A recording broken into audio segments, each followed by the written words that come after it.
morning, students. We'll continue with the chapter number 1, a surprise.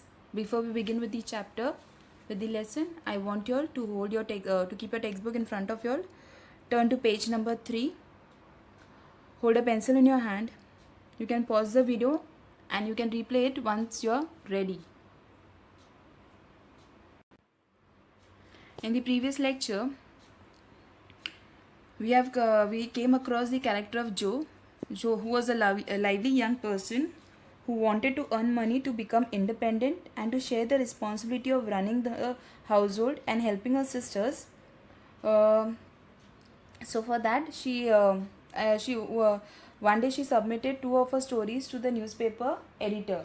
Okay, and when she went to the editor's office, there was a young gentleman who saw her going to the entering a particular building where there was a dentist, where there was an office of the editor as well as a dentist, a dental clinic.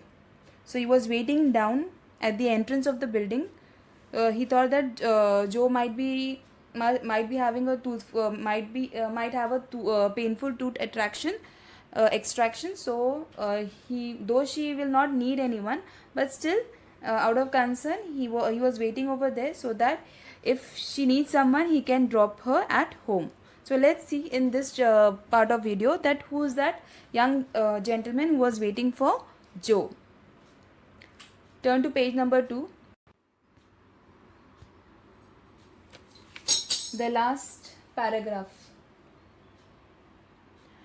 In 10 minutes, Joe came running downstairs with a red face and the general appearance of a person who has just passed through a trying ordeal of some sort. When she saw the young gentleman, she looked anything but pleased and passed him with a nod. But he followed, asking with an air of sympathy, "Did you have a bad time?" Now, in this paragraph, what the author is saying that after 10 minutes, when Joe came running down, she like her face had turned red. Okay, and looking at her, the author is saying that as though she had gone through some difficult situation. Ordeal means what?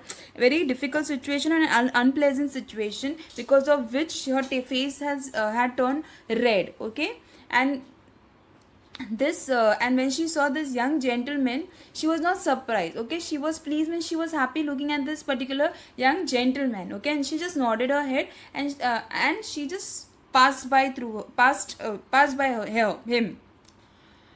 So what happened, this young gentleman started following her, and with this air of sympathy means what? Out of concern, he asked that you had a bad time, means like he was thinking that she went for a tooth extraction. So he asked out of concern that you had a bad time. So she said, "Not very." So he said, "Yeah, because you came down so quickly. Within 10 minutes you came down." So she said, "Yeah, thank God, thank goodness. And you will not say anything about it at home, will you?" So now the gentleman is thinking that she had a painful tooth extraction, and Joe thought that he knew where she went.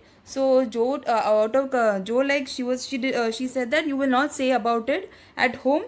So he will say, "No, I will not utter a single word about it." So then she chose disclose where she went. "Well, I have led 2 stories with the newspaper man, and he is to give his answer next week," whispered Joe in a confident ear. So she said, whispered means want to talk softly. She said with a soft tone that "Well, I have left 2 of my manuscript at the newspaper editor, and he said that in next week he's going to give me the reply." In the confident ear means what? Confident means what? A person whom you trust, and a person with whom you trust, you will need a person with okay, where was I? Yeah, confident means what? A person whom you trust. Okay, and you can share your feelings, even your secrets. You have certain friends in your life, okay, with whom you share everything. You might not share with your parents or siblings, but there is one person in your life with whom you share everything. So with that confidence, like she knew that person very well, so that's why she had though she has not shared this secret with anyone, none of her family members, but she shared this secret with this particular gentleman because she was confident enough, and he was a person whom she trusted a lot. So she said that so when she said that she had given a manuscript to the editor of the newspaper, this gentleman fellow was so happy. He said, "Hooray for Miss March, the celebrated American author!" cried Laurie. So the name of this gentleman was Laurie. Okay, so Laurie was really very happy. He was the best friend of Joe, so he was really very happy when he heard that Joe's articles will be printed in the newspaper. So he was really very happy. What he did, he was so happy that he threw his hat in the air and he caught it again. Okay, so when he did this action, so Joe said, "Shh, it won't come to anything, I dare say, but I could not rest till I had tried. I said nothing about it because I didn't want anyone else to be disappointed." Okay, so here Joe is saying to Laurie that I have not disclosed this to anyone because I've tried my best, and unless and until it doesn't get published in the newspaper, I cannot disclose this to anyone. So with a great hope, she's telling Laurie that please don't tell this to anyone, because neither of my family members are knowing about it.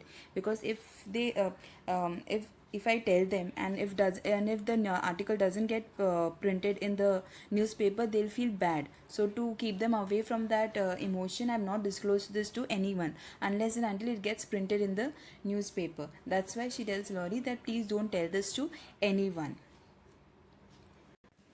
When Joe says that she had tried her best, and she will work upon it if it doesn't work. So that time, as a true friend, Laurie says that it won't fail. Why, Joe? Your stories are works of Shakespeare compared to half the rubbish that is published every day. Won't it be fun to see them in print, and shan't we feel proud of our author? So here, as a true friend, he is motivating Joe. He is saying that don't think that it won't get published, Joe, because I know you have worked really very hard, and I'm sure. Like, he compares her work to Shakespeare. Shakespeare is one of the great renowned playwright and actor in the English language. He said, I know. Okay, see, like a true friend, he is motivating her. So how your friends motivate you all when you are not sure about what you're doing, when you have put in your 100% and still you're not sure what the result will be. That time a friend who with such words encourages you all. In the similar manner, Laurie, like a true friend, he's encouraging Joe and saying that don't worry, Joe, and I have confidence that your works are like Shakespeare. He's comparing her work to Shakespeare. He's saying that it is better than those of the half of the rubbish which gets printed in the newspaper every day. And he said that it will be really very good to see your work in print, and how proud we all will be of that particular author. He's talking about Joe himself. So when she heard such encouraging words from Laurie about her, Joe's eyes sparkled, for it's always pleasant to be believed in, and a friend's praise is always sweeter than a dozen newspaper puff. So what happened? He said, when a true friend appreciate you all, okay, you know that the friend is really genuine about his or her emotion. Okay, sometimes people they write articles praising many people, but they are not sure whether whatever they have printed in the newspaper, whether they really meant it or not. But when it comes out of a person whom you really appreciate, okay, a person who really appreciate, a person who stands by you in every like good and bad times. So a friend like Laurie, when he appreciated and boosted her confidence, she felt really very happy. Okay, for now what happened, they parted away. Joe went home. For a week or two, Joe behaved so queer that her sister was quite bewildered. So what happened when Joe, now as the newspaper editor had told her that next week in the following weeks he will tell whether the article will be printed or not.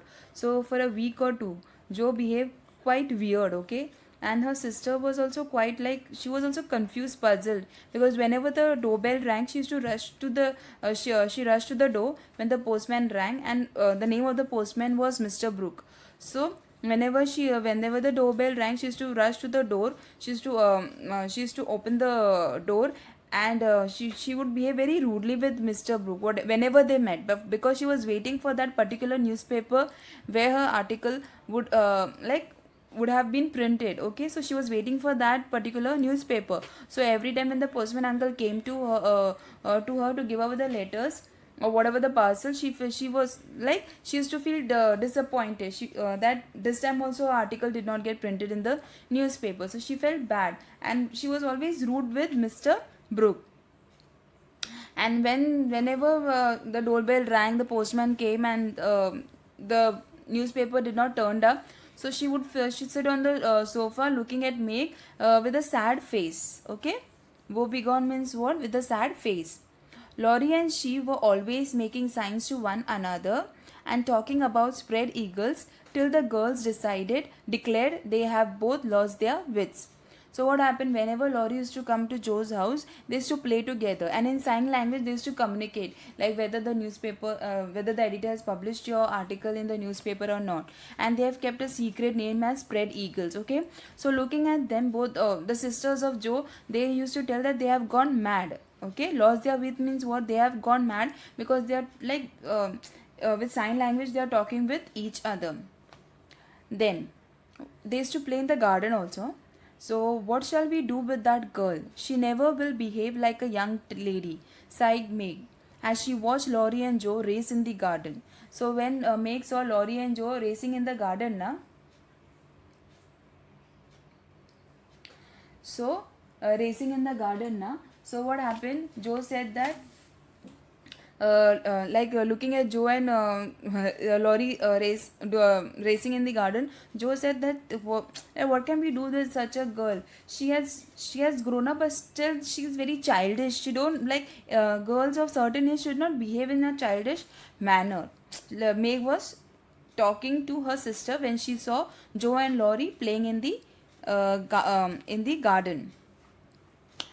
I hope she won't. She's so funny and dear as she is, said Beth, who had never betrayed that she was little hurt as Joe's having secret with anyone but her. So Beth said that Joe be let her be by herself because she's such a wonderful girl. Okay, how she is, let her be like that because she really likes Joe. But somewhere down the line, she was little bit sad also, and she never disclosed this that Joe used to other than her, Joe used to share her secret with Laurie. She was not finding it what do you call it, good about it. She was not she was little sad, like apart from her she's sharing her secret with someone else also. She was feeling sad also, but she never expressed this feeling in front of anyone. Okay, though Meg was telling to Beth that Laurie should be Joe should behave in a mature way, so Beth was saying let her be how she is because she's really very good by heart, and I really like her very much, how in whatever manner she is.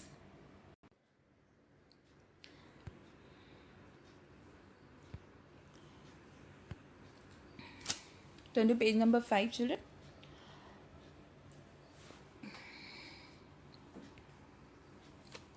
In a few minutes, Joe bounced in, laid herself on the sofa, and affected to read. Now, after a few minutes, now what? And this is the day when her article got published in the newspaper. Okay, so the editor has published it in the book. So, in few minutes, Joe bounced it, laid herself on the sofa, and affected to read, and she started to read. Okay, have you anything interesting there? Asked Meg with contentions. Like when she saw Joe sitting on the sofa with the paper, with that script with the printed paper. So she said Meg was like looking at her and she was saying, is there something very important? Like the way you're looking at that particular paper, it feels like it is really very important to you. Okay. So she said nothing but a story. So like the way she was treating it as if you're better or more important than someone else. Okay, so the way Joe was looking at that particular paper, she was behaving as if it is more important than Joe or than Meg. So she said to Meg that it is nothing but a story. So she said, and it will not amount much because the editor has already told her that though if I even though if I print it in the newspaper, you won't get money for it. Okay, so she said nothing. It's just a story, and it is not going to amount much.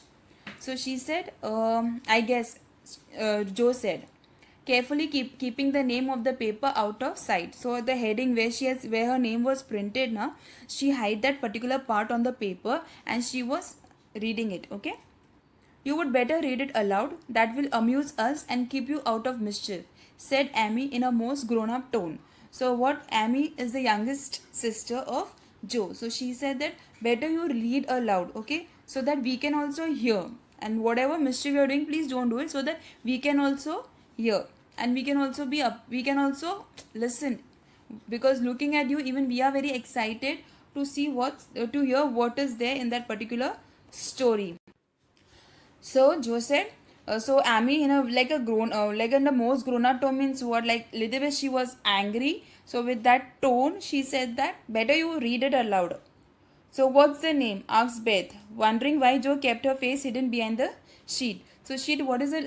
What is the name of the story you tell her? Because she was looking at Joe and the way she was hiding her face behind that paper, she felt here something is wrong. The Rival Painters. So the name of the story was The Rival Painters. That sounds well.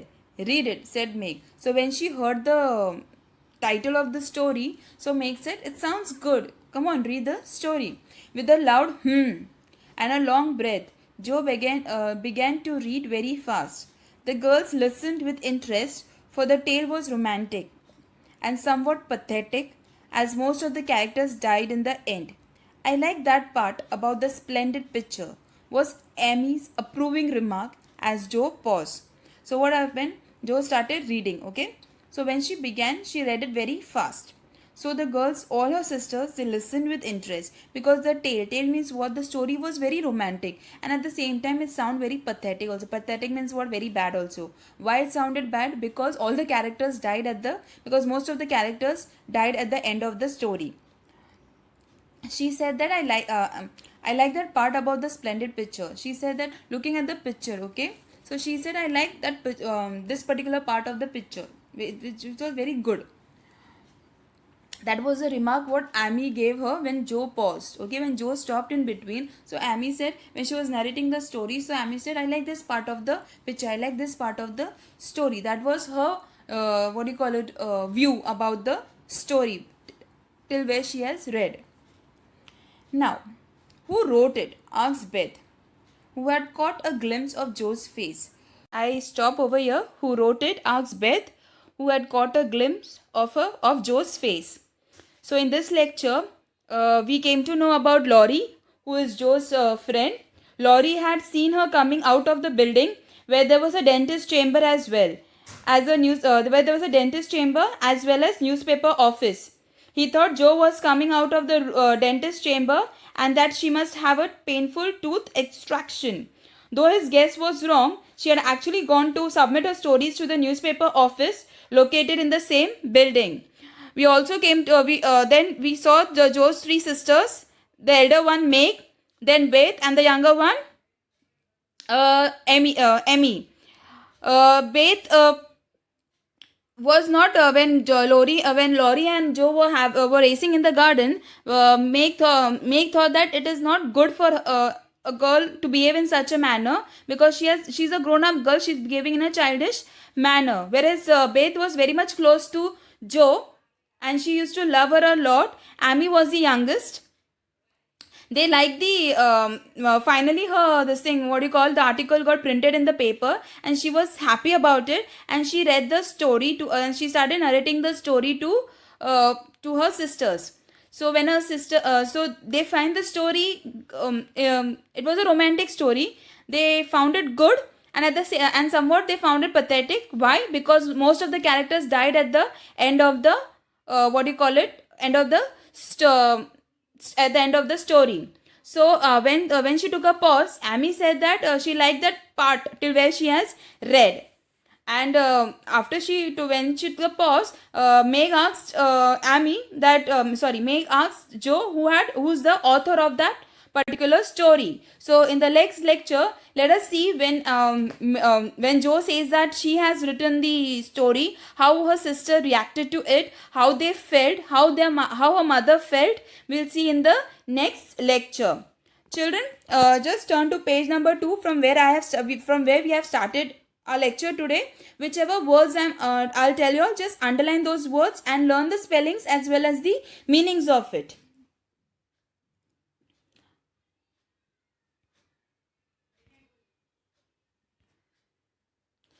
Okay, turn to page number 2.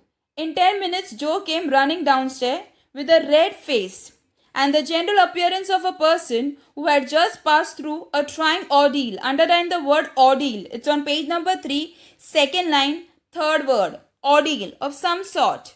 When she saw the young gentleman, she looked anything but pleased and passed him with a nod. But he followed, asking with an air of sympathy. Underline the word sympathy. Did you have a bad time? Not very. You got through quickly. Yes, thank goodness. You will not say anything about it at home, will you? Not a word.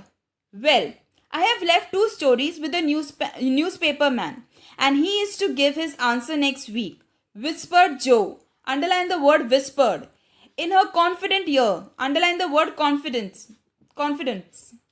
Hooray for Miss March, the celebrated American author, cried Laurie, throwing up his hat and catching it again. Shh, it won't come to anything, I dare say, but I could not rest till I had tried. I said nothing about it, because I didn't want anyone else to be disappointed. It won't fail. Why, Jo, your stories are works of Shakespeare. Underline the word Shakespeare, compared to half of the rubbish that is published every day. Won't it be fun to see them in print? And shan't we feel proud of our author? Jo's eyes sparkled, for it is always pleasant to be believed in, and a friend's praise is always sweeter than a dozen newspapers' puff. For a week or two, Jo behaved so queerly that her sisters were quite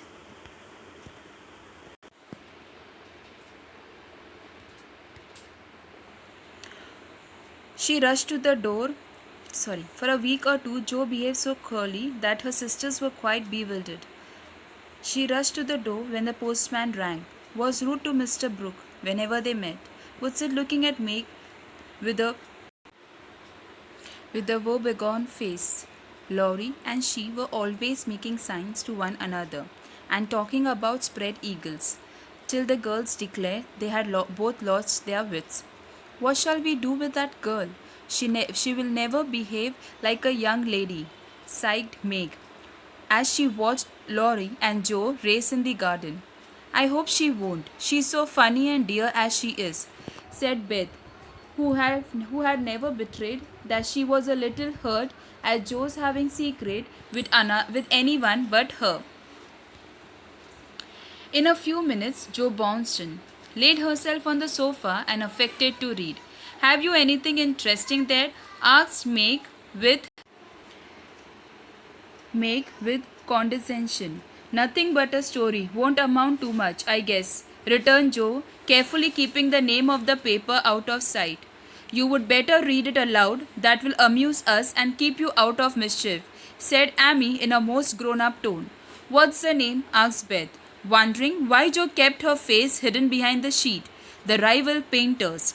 That sounds well. Read it, said Meg. With a loud and a long breath, Jo began to read very fast. The girls listened with interest, for the tale was romantic and somewhat pathetic, as most of the characters died in the end. I like that part about the splendid picture, was Amy's approving remark as Jo paused. Who wrote it? Asked Beth, who had caught a glimpse of Jo's face. So in this over here, children, come to the second paragraph, third line. Come from top. Come on the third line. Can you see the word? Have you anything? On that, the last word is there. Condescension. Underline the word condescension. Okay. Then come to after condescension. I'm reading again. Nothing but a story. Won't amount too much, I guess, returned Jo, carefully keeping the name of the paper out of sight.